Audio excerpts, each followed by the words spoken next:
Okay, so I hope that you all must have seen my two videos on anisotropic, the electromagnetic wave propagation in anisotropic medium that I have uploaded on YouTube. And now let us move ahead. So I would just first remind you a few of the basic things that we have already covered. We saw that how for anisotropic medium we could not take D equal to epsilon E, because the anisotropic medium that we are considering is electrically anisotropic, and so the electric property which is defined by epsilon, the permittivity, which is in this case is isotropic, it is not direction dependent. So we jumped to a situation, we started with a situation in which we took di, the component of D, as depending upon epsilon, which is direction dependent. So Eij, Ej. So where I and J are actually, they are X, they run through X, Y and Z. So these are three equations basically, and you have 9 Eij's, X, Y, X, X, Y, Y, all of those combinations. And we saw that finally it can be simplified to a situation in which we would be actually we'll have to bother about only 3 of these epsilon: the epsilon in X direction, the epsilon in Y direction, and epsilon in Z direction. We first saw that how this would be symmetric, and then we saw that these 3 would be the only unknown that we'll be required to know. Further moving, we saw that in terms of this analysis, dx, the x component of D, was found to be equal to n dot E cos alpha divided by mu into Vx square minus V square. Now, cos alpha, cos beta, cos gamma, these are direction cosines of n. Okay, so basically n is nothing but I unit vector into cos alpha plus j unit vector into cos beta and plus k unit vector into cos gamma. So this was our n unit vector, and mu is the permeability of the medium, and since it is still isotropic, so we are taking only one mu. There is no direction dependence of mu in the medium. Then Vx is the velocity of electromagnetic wave in the x direction, because Vx square has been taken as 1 by mu into epsilon x. We know that 1 by mu epsilon is the velocity of electromagnetic wave, and since we have chosen epsilon x, so this would be the velocity in the x direction, and v square is the velocity that we want to determine. What will be the in general velocity of the electromagnetic wave in the medium? And we saw that by choosing this, ultimately we got an equation which is known as the Fresnel's equation: cos square alpha by Vx square minus V square plus cos square beta divided by Vy square minus V square plus cos square gamma divided by Vz square minus V square, and this was equal to 0. And this equation is a powerful equation known as Fresnel's formula.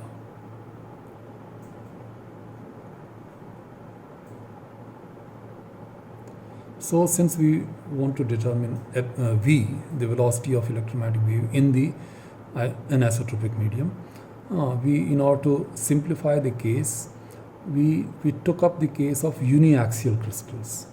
Uniaxial crystals are special kind of crystals in which the anisotropic medium is such that 2 of these, epsilon x, epsilon y and epsilon z, are equal, and the third is not equal.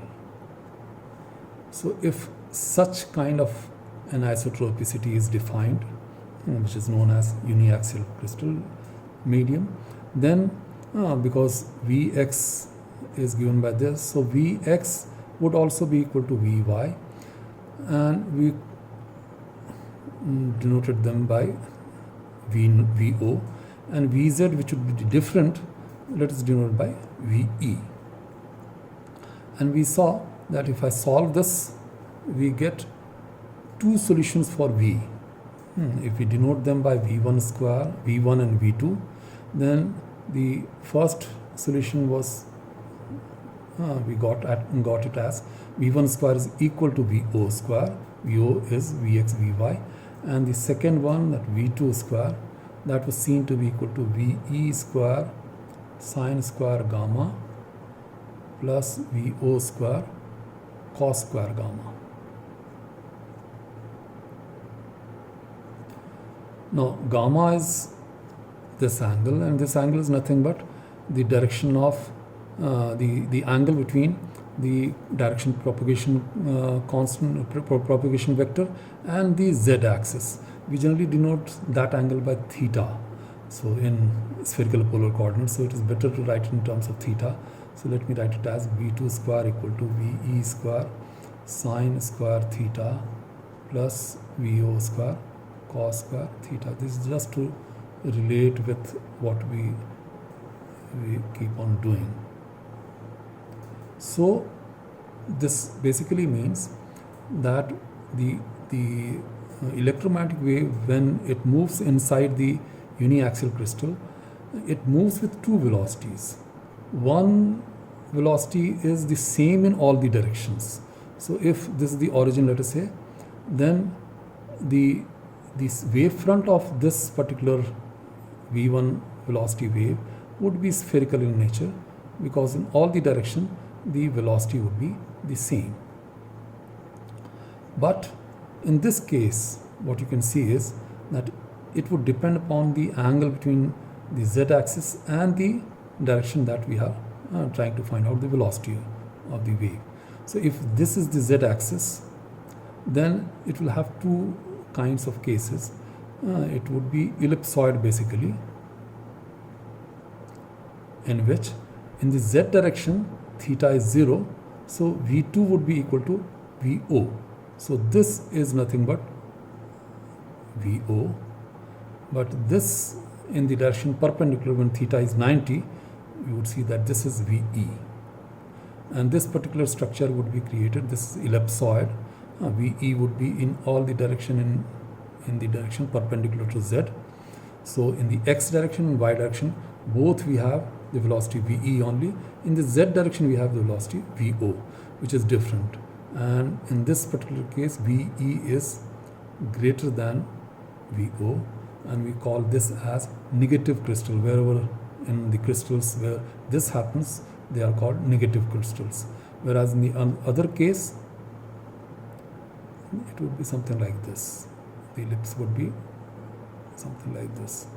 So this would still be the z direction, this would still VO, but the VE in this case would be this much. So in this case VE is smaller than VO, which is known as positive crystal. So this is negative crystal, this is positive crystals.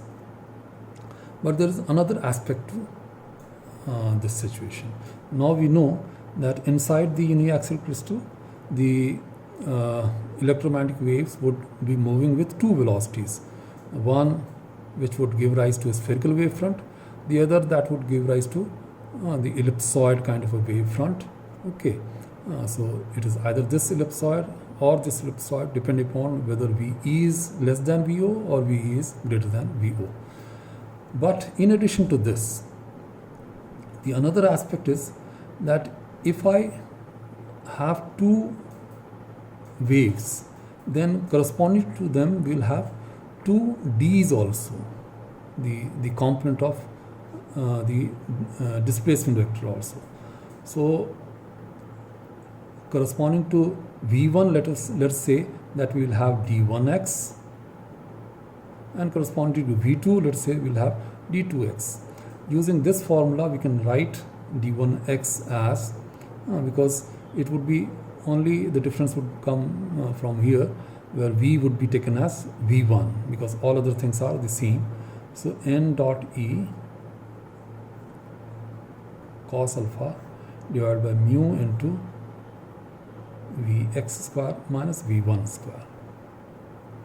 Similarly we can, so this is for V1, And similarly for V2, you'll have d2x given by n dot e cos alpha again mu into Vx square minus V2 square now. So this V1 and V2 are actually defining d1x and d2x. And similarly we can define d1y, d2y, d1z, d2z.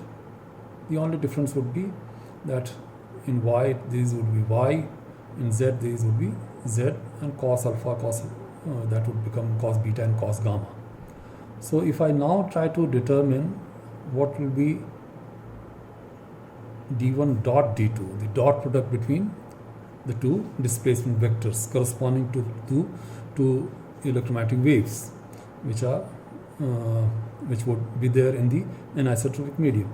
So what we see is that it would be d1x d2x plus d1y d2y plus d1z d2z. Now d1x d2x we can get from here. You'll have n dot e by mu from here also and from here also, so you will get square, and then you'll have cos square alpha and divided by Vx square minus V1 square and Vx square minus V2 square. Similar terms you'll have for the other one d1y. So for cos square alpha you'll have cos square beta, then you'll have Vy square minus V1 square and Vy square minus V2 square, and similarly cos square gamma. So Vz square minus V1 square and Vz square minus V2 square. Now how much is this? So in order to determine this, let me take the first term. So the first term is cos square alpha divided by Vx square minus V1 square, Vx square minus V2 square. I can write this as, if I take cos square alpha common, and if I take 1 by, it's a partial fraction basically, Vx square minus V1 square, and minus with 1 by Vx square minus V2 square. If I do this, you can see that when I just combine them, the denominator would become the same, but the numerator you would have plus V2 square minus Vx square would get cancelled, and will have plus V2 square minus, so which means that if I divide this term by V1 square minus V2 square, then these two terms are same. So you can very well see that the same thing can be done in all the three terms. So it would be basically n dot e whole square by mu square. Then you can see that V1 square minus V2 square would be common in all the three. So let me take it out, V1 square minus V2 square out. Then what you are left with? You are left with cos square alpha divided by Vx square minus V1 square minus cos square alpha divided by Vx square minus V2 square. Similarly, you will have cos square beta. So cos square beta divided by Vy square minus V1 square minus cos square beta divided by Vy square minus V2 square. And the last term would give us cos square gamma divided by Vz square minus V1 square minus cos square gamma divided by Vz square minus V2 square. Now what you see is a strange thing, that Fresnel's formula for V1 would be from these three terms: cos square alpha by Vx square minus V1 square, cos square beta by V square minus V1 square, and cos square gamma. So these three terms from the Frins formula would become 0. And similarly, these three terms, the other three terms, this one, and this one, these three terms would be the Fresnel formula for V2. So even those would become, so this is 0 minus 0, so this whole thing becomes 0. Now d1 dot d2 becoming 0 means a good thing, that d1 and d2 are perpendicular to each other. And from there itself, we get this idea that the two waves that gets created inside a uniaxial crystal, when electromagnetic wave enters a uniaxial crystal, then two waves are created, and both waves are such that they become polarized waves, and the electric displacement vectors for both of them happens to be perpendicular to each other. So though both gets polarized in two perpendicular directions. So from here you get the concept of polarized waves, and now we'll spend some time understanding what do we mean by polarized waves.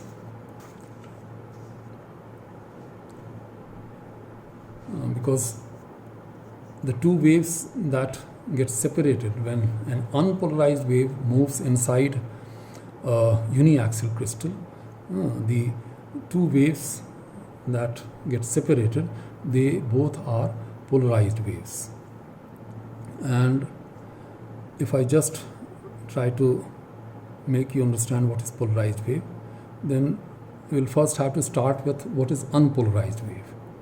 Unpolarized waves are waves in which the electric field which is supposed to be oscillating perpendicular to the direction of propagation. So if let us say that this is the direction of propagation of the light, and what we know is that the electric field must be perpendicular to that, which means that in any direction in this plane the electric field can be oscillating. So it could be oscillating like this, it could be oscillating like this, it could be oscillating like this, anything like this.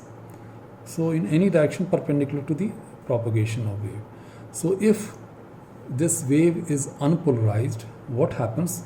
That sometimes the wave, the electric field oscillates like this, after some time it's oscillates like this, after some time, so there is a random kind of distribution. And so if you look at the situation, the oscillations would be, one oscillation would start like this, move like this, after that another oscillation would start like this, move like this. So the oscillations can be in any direction perpendicular to the plane of propagation, the direction of propagation. So this is called unpolarized waves. But if you somehow can restrict these oscillations only in one direction, so out of these, if you can select only one direction, then that particular, so it would mean basically that if the electric field is allowed to oscillate, it would be allowed to oscillate only in this direction. Probably we can take the component of this others also, which happens to be how much, whatever it is in this direction, we will take only that much, so that all the oscillations more or less, I mean, whether is this more oscillation, I mean the amplitude is more or amplitude is less, but they all is, let's say, if they are all moving in the same direction, then we call them as linearly polarized light. And the electric field related, I mean associated with that, would be given by D1. And since now we know that when electromagnetic waves move inside the uniaxial crystal, it gets divided into two electromagnetic waves, and both of them happens to be have the electric displacement vector perpendicular to each other. So both are polarized vectors, polarized lights, and both have electric field perpendicular to each other. That is what we can get from these calculations. Okay, so now there are few cases that we generally try to analyze through the theories that we have already developed. Okay, and the cases are that what would happen, let us say that if there is an electromagnetic wave which is moving, let us say like this. So an electromagnetic wave comes at a boundary where this side you have uniaxial crystal, let us say, and the uniaxial crystals are such that the optic axis, which is the z-axis, which is the direction in which the VO and VE would be, V1 and V2 would be the same. So let's say they will have some direction. So let me say that the optic axis are inclined to the boundary, but they are in the plane of incidence. So this is the plane of incidence, this plane in which we are drawing, this is the plane of incidence. So electromagnetic waves, they are getting incident. So this is the wave front, parallel wave front is coming over like this, and it's reaching this boundary, and where this is uniaxial crystal.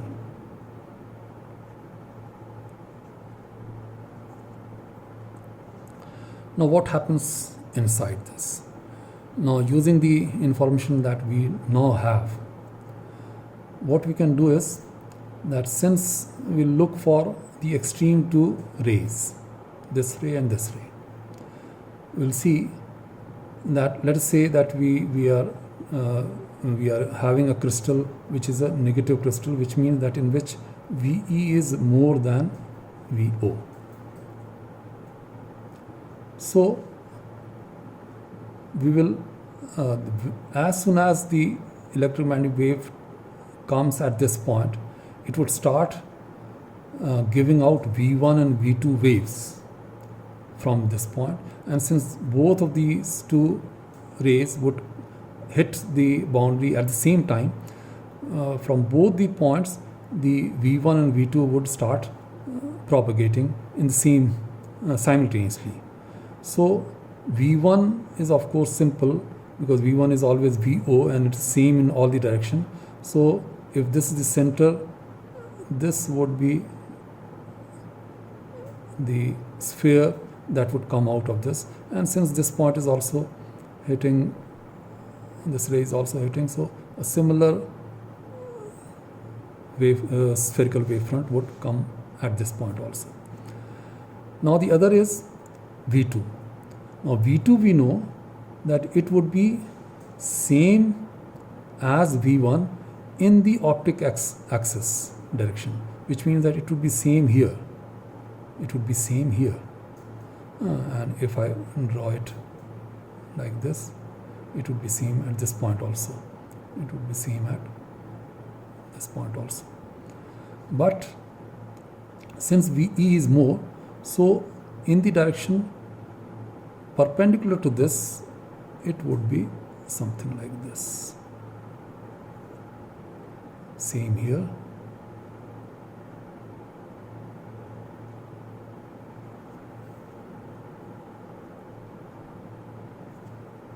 So what will be the direction of wave now? Direction of wave would be, if I draw an envelope. So if I draw a tangent on the two V1, this would give us the direction of a ray of V1. But if I draw a tangent on these two, this would give us the direction of V2. So V2, you can see that V2 would be moving faster than V1. V2 would be moving faster than V1. So this is V1, this is V2. And so this is the case when the we can consider another case when the crystal is the same, it is still the optic axis in the same direction. But let us say that now the electromagnetic wave is inclined. So instead of a normal incidence, now it is inclined. So inclined, what would be the difference? Difference would be basically that since it is inclined, this point would hit the boundary earlier than this one. So this would start creating this structure earlier to this one. So let's say when this one reaches this point, it is about to start giving out V1 and V2. So it has not started yet. So before that, this would create a situation in which there will be a spherical wave and there would be an ellipsoid also. So since both the points are still at this point itself for this ray, so we'll have to draw a tangent from here to V1 and from here to V2. And this would give us the direction of V1 and V2.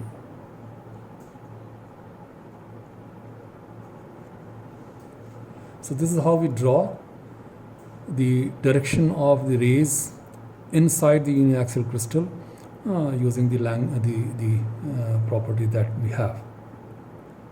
The other cases would be that if let us say that the optic axis are like this. So still in the plane of incidence, but now it is perpendicular to the boundary. So if we first consider the normal incidence, then the same kind of structure would be built on both the ends. This would be spherical, this also would be spherical, but the ellipsoid would be same at this point, so it would be something like this.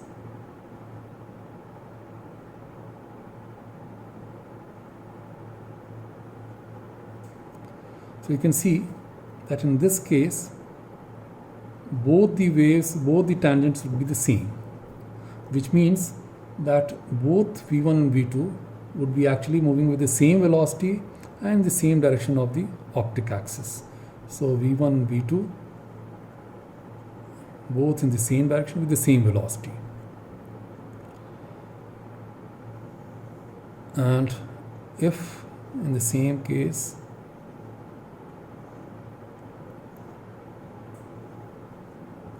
let's say if it is tilted, inclined, then again what we have, we'll say that this point would reach the boundary earlier, so this structure would appear earlier, but this is just to start giving out these structures.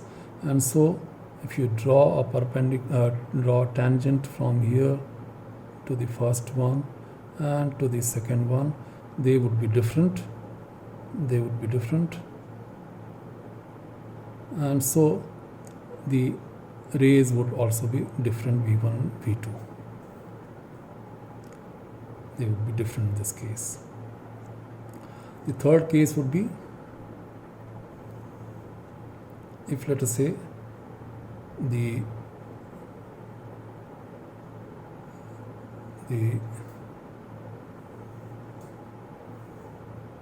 optic axis are like this.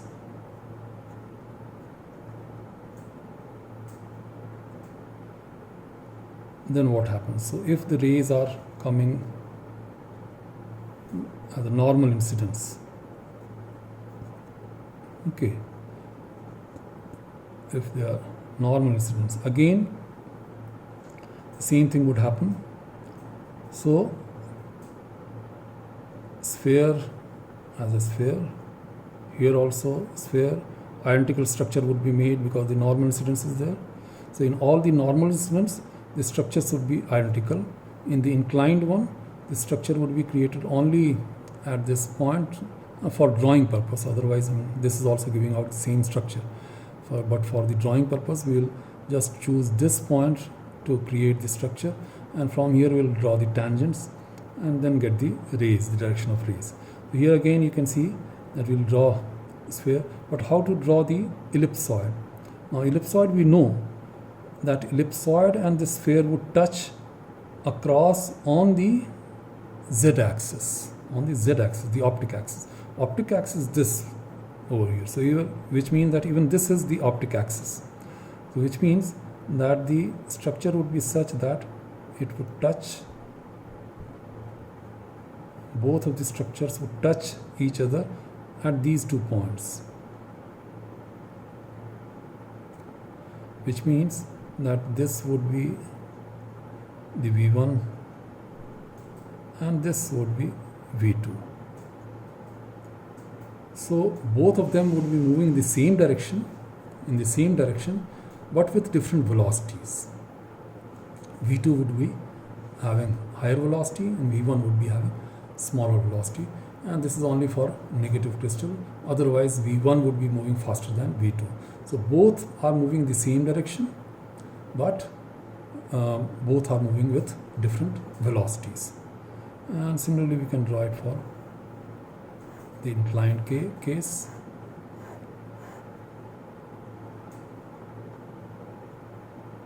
In this case, now we know that you'll have to draw only on this one. So a sphere and an ellipsoid, and if you draw a tangent, you can see that this would be significantly at different places. So these are this V1, this V2. So V1 and V2 would be moving in the different directions with different velocities. This would be a similar case when something like this only, when we consider, let's say, that the optic axis are perpendicular, yes, but perpendicular to the this was in the plane of incidence but parallel to the boundary. Now these are still parallel to the boundary के parallel है, but they are perpendicular to the plane of incidence now. So all these optic axes are perpendicular to the plane of incidence but still parallel to the, because the boundary is like this. So all the lines, optic axis, they would be parallel to this boundary. So still parallel to the boundary, but it is now perpendicular to the plane of incidence. Now in this case, if I, this is the trickiest one. What would happen when you have normal incidence? Now normal incidence, both would have the same structure. So yes, this is a spherical, this is also spherical. But what would happen to the ellipsoid? Now you'll have to assume one thing, you'll have to, in your mind itself, you have to create this structure. Now this structure is such that, see, your optic axis is like this. So this sphere and the ellipsoid, they are going to touch only on the optic axis and nowhere else. So actually the intersection of ellipsoid in this plane would also be circular, because z-axis is this one. This is Ex, Ey, x-y direction. The V2 also is the same in x and y direction. It is different only in the z direction. So V2 would be Vx and Vy, yes, they would both will be Ve, and Ve in this direction, both would be same. So that is why the intersection of the ellipsoid in this plane would also be circular. So it would be like this. So effect wise these two would be same, because still you can see that V1 would be smaller, V2 would be larger. Okay, and it would be like this, but the drawing would be different, because you'll have to just get this, that the ellipsoid is such, ellipsoid is not a general ellipsoid. Ellipsoid is such that it is a circle in x and y plane. If you look at this ellipsoid, the z direction is different from x direction, but in y direction it is the same, because Vx and Vy are same. Vx and Vy are same. So in y direction also would be same, Ve.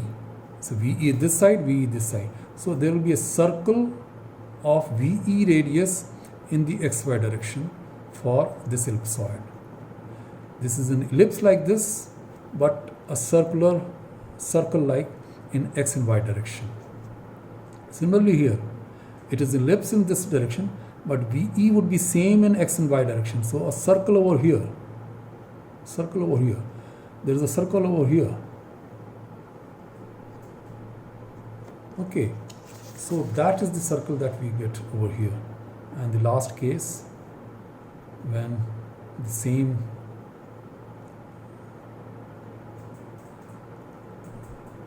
optic axis like this, but the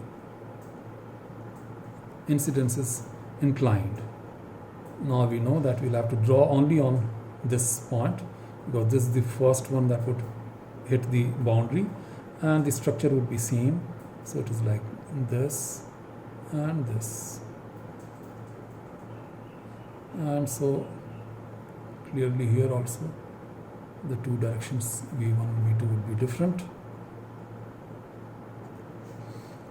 And so these are the 8 cases that we generally need to know.